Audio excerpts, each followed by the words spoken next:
আজকে ভোরবেলা উঠে আমরা বাস ধরে, ইলেকট্রিক বাস ধরে, ইভি বাস, তো সেই বাস ধরে আমরা ফতেপুর সিক্রি চলে এসেছি অলরেডি।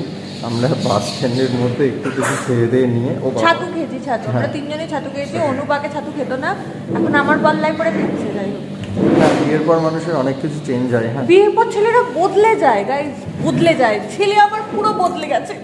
এবার আমরা ফতেপুর সিক্রি দেখতে যাব। ইভি বাসে বা যে কোনো এখানে লোকাল ট্রান্সপোর্ট নিলে খুব কম টাকার মধ্যেই এখানে পৌঁছে যাওয়া যায়, কোনো অসুবিধা হয় না। এবার আমরা আস্তে আস্তে হেঁটে উঠবো ফতেপুর সিক্রি বুলंद दरवाजा দিয়ে। চলো। ये दादा बुलंद दरवाजा है, फेमस गेट, 176 फीट ऊंचा। এই যে আমাদের গাইড। अंदर दरगाह है खलील।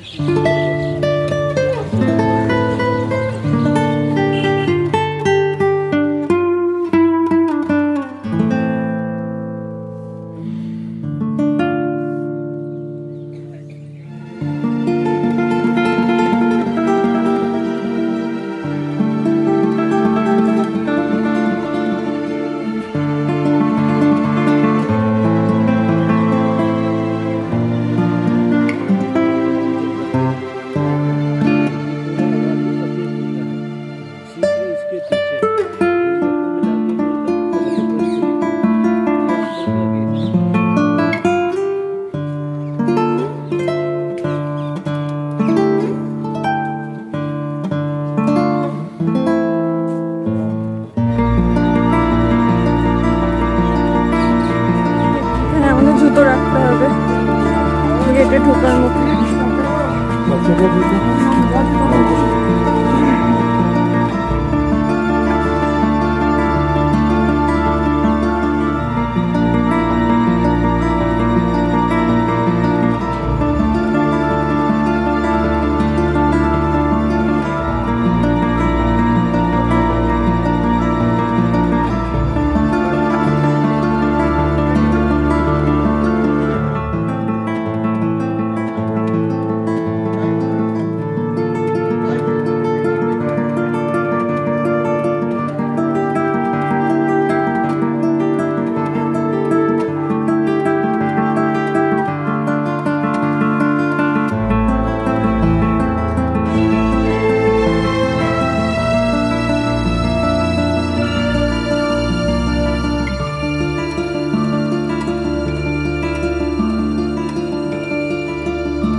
কোথায় এসে লুকিয়েছে দেখ খবর পেছনে।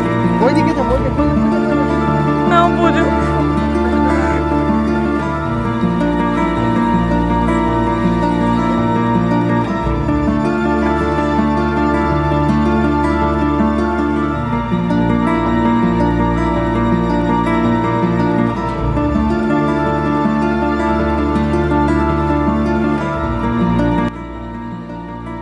ফতেপুর সিক্রি প্রায় এবার শেষের দিকে। এবার আমরা দেওয়ানি আম আর দেওয়ানি খাস যাব। ওখানে যাওয়ার যে টিকিট সেটাও অনুপ আগে থেকে অনলাইনে কেটে রেখেছে। এগুলো করে রাখা আগে থেকে আমার মনে হয় বেশ ভালো। তাতে এখানে এসে লাইন একেবারেই নেই যদিও, তবুও যদি যারা একটু বেলায় আসবে যখন লাইন হয়ে যাবে তখন একটু প্রবলেম হবে। অনলাইনে কেটে রাখলে সেই সমস্যাটা আর নেই। তবে জায়গাটা সত্যি আমার দারুণ লেগেছে, দারুণ।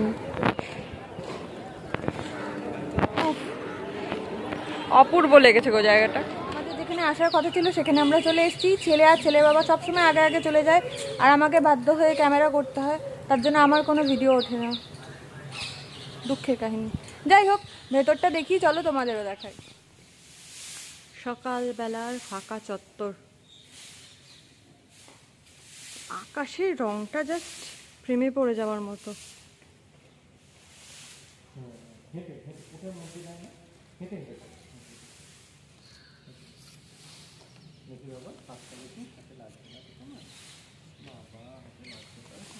ওই দেখো প্রত্যেকে একটা জোগাড় করেছে।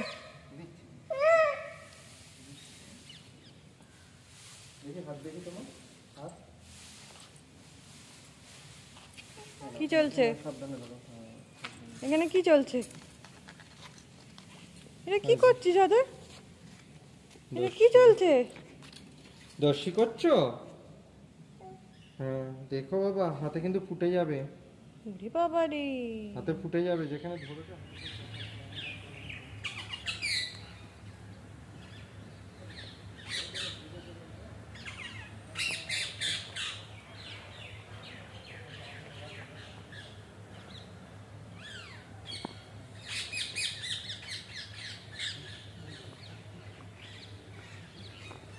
যে আওয়াজগুলো তোমরা শুনতে পাচ্ছ সব টিয়া পাখির।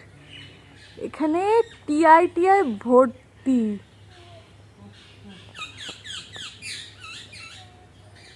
এত টিয়া পাখি এখানে। এই লাল পাথরের সাথে টিয়া পাখিকে দেখতে এত সুন্দর লাগছে, সত্যি কি যে বলবো আমি বুঝতে পারছি না। সত্যি আমার ডিকশনারিতে ওয়ার্ড নেই আর।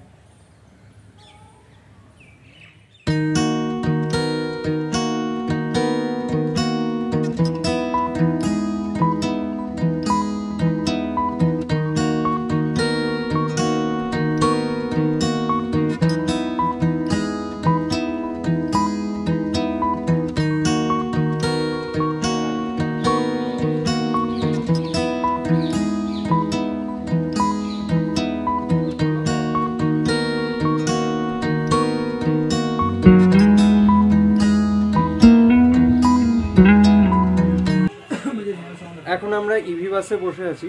এই ইভি বাস অনেক সস্তা, ইকোনমিক এবং ফতেপুর সিক্রির একদম মধ্যে যে বাস স্ট্যান্ড সেইখানে আসে। কিন্তু মেন সমস্যা হচ্ছে এই বাসটি প্রথম বাস যখন আসে তখন বাজে প্রায় 9টা। এবার ওই 9টার সময় আসা মানে প্রচণ্ড রোদ উঠে যায়। আমরা দেখলে নিত যে আমরা সকালবেলা আরও এসেছি যাতে রোদটা না ওঠে। রোদে উঠলে এখানে ঘুরতে খুব কষ্ট হয়। তুই তো লেবুটা নিয়ে না খাবি? হ্যাঁ তুলে তুই দিচ্ছি, তুলে লেবুটা খুলে দিতে হবে।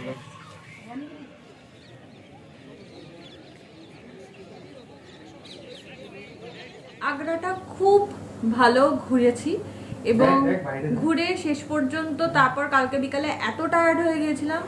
সত্যি বলতে আজকে সকালে আমরা যখন তাজমহল গিয়েছি তখন আর আলাদা করে ব্লগ করতে ইচ্ছা করছিল না, ভালো লাগছিল না, শরীরটা সত্যি খারাপ লাগছিল। তারপর ওখান থেকে আমাদের বাসের বুকিং ছিল, ঠিক কালকে যেভাবে আমরা ফতেপুর সিক্রি গিয়েছিলাম ওইভাবেই আমরা বাসে করে আজ বৃন্দাবন চলে এসেছি। এখন ঘড়িতে বাজে, আমার স্মার্ট ওয়াচ কাজ করছে না, 12টা বাজে। এখন ঘড়িতে পুরো 12:55, মানে 1টা বাজে। আমরা জাস্ট হোটেলে ঢুকেছি। হোটেলের নাম সন্তোষ ধাম। এটা 11টা থেকে অনুপম বুক করেছিল। আগের যে হোটেলটাতে আমরা ছিলাম, বলতে বাধ্য হচ্ছি, মানে প্রথমে দেখে হয়তো মনে হয়েছিল ঠিক আছে চলো হয়ে যাবে, কিন্তু এত বাজে, মানে আমি একদম ডাইরেক্টলি বলছি এত বাজে হোটেলে আমি আগে থাকিনি। 2 দিন ছিলাম, 2 দিন 2 রাত, তাই তো না? 3 রাত ছিলাম। একদিনও রুম সার্ভিস হয়নি, মানে রুম ক্লিয়ার করেনি, কিচ্ছু না। এমনকি আমার আদরে প্যাম্পার্স, ইউজড প্যাম্পার্স পুরোটাই টয়লেটের মধ্যে ভর্তি হয়ে পড়ে রয়েছে। ভাবতে পারছো? মানে জঘন্য জঘন্য, আমি বলতে চাইছি না। আর হোটেলের নাম হচ্ছে তারা প্যালেস, তোমরা দেখেছো? মানে যদি তোমরা কোনোদিন কোনোভাবে ভুল করে আমার ব্লগ দেখতে থাকছো এখন হয়তো, যদি আগ্রাতে যাও প্লিজ তারা প্যালেসে উঠো না। খুব বাজে অভিজ্ঞতা, খুব বাজে। এর থেকে আমার মনে হয় স্টেশনের আশপাশে যত কম দামি হোটেলে হোক কিনা, এত বাজে পরিষেবা বোধ হয় না কোথাও হয়। এত বাজে, মানে এত জায়গায় থেকেছি, এত বাজে পরিষেবা কোথাও নয়। টয়লেট ক্লিন করছে না, রুমগুলোও সেরকম না, বাথরুমের যে কলগুলো, ও মাই গড, জঘন্য অবস্থা, জঘন্য। মানে এক প্রশ্ন, সত্যি কথা বলতে আমি, তোমরা যারা আগে আমার ব্লগ দেখেছো, মানে ট্রাভেল ব্লগ দেখেছো, আমি সাধারণত ঠিক আছে চলনসই হলেই আমার ভালো হয়ে যায়, মানে চলে যায় আর কি, ঠিক আছে 1-2 দিনের জন্য আসছি, ঠিক আছে কম্প্রোমাইজ করা যায়, কিন্তু এটা কম্প্রোমাইজের জায়গায় নয়। ক্লিন আনসেফ জায়গায় কি করে তুমি বাচ্চাকে নিয়ে থাকতে পারো? সেখানে থাকতে হয়েছে আমাদের, কিছু করার নেই। হঠাৎ করে তো আর ওইভাবে হঠাৎ করে কোথায় যাব, আমাদের বুক করা ছিল, সমস্ত কিছু ক্যান্সেল করে হঠাৎ করে কোথায় যাব, বাধ্য হয়ে থাকতে হয়েছে। কিন্তু যাই হোক, এখানে সন্তোষধামে ঢুকে আপাতত মনে হচ্ছে তো খুবই ভালো। বাইরে থেকে তোমাদের একবার রুম ট্যুরটা করিয়ে নিই, পরবর্তীকালে কি হবে জানি না। একটাই রাত, যদিও কালকে সকালবেলা আমরা বেরিয়ে যাবো। এই যে অনুপো চলে এসছে। হ্যাঁ আমি মেনু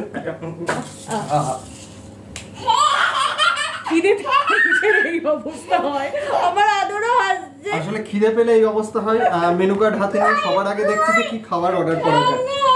এই যে, আর আমি ফেলেছি সেইটা আবার আমার ছেলে বলছে, এই আমি কি করেছি, এটাকে ফেলে দিয়েছি। তো যাই হোক, মানে আজকে সত্যি এসে মানে এত রিফ্রেশ লাগছে এই রুমটা দেখে, সত্যি মানে আজকে এরপর হয়তো ঘুরতে বেরোবো, তোমাদের প্রেম মন্দির, তারপরে হচ্ছে বাকি ইসকন মন্দির, এই দুটো আশা করছি আজকে দেখিয়ে দিতে পারবো। তো অবশ্যই রাতে প্রেম মন্দিরের যে লাইট অ্যান্ড সাউন্ড শো, সেটা আমাদের আজকে দেখার ইচ্ছে আছে। চেষ্টা করি শরীরটা ঠিক রাখার, এবার একটু খাওয়া দাওয়া পেট পুজো সবই করতে হবে। এখন আপাতত বাই বাই বাই। চলো তোমাদের রুম টুরটাকে করে নি, কারণ এরপর আমার আদর রুমটার পুরো 12টা বাজিয়ে দেবে, তার আগে তোমাদের একবার দেখিয়ে নি।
হাই বলে দাও, ভালো করে বলো হাই।